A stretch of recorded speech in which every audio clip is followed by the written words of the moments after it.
আমার সেই গল্পটা এখনো শেষ হয়নি।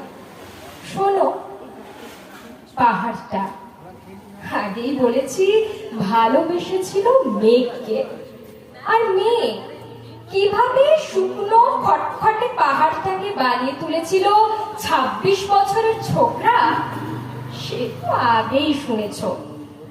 সেদিন ছিল পাহাড়টার জন্মদিন।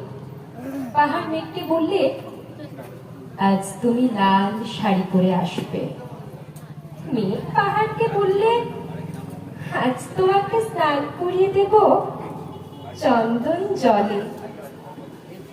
ভালোবাসলে নারীরা হয়ে যায় নরম নদী, পুরুষরা জ্বলন্ত কাঠ।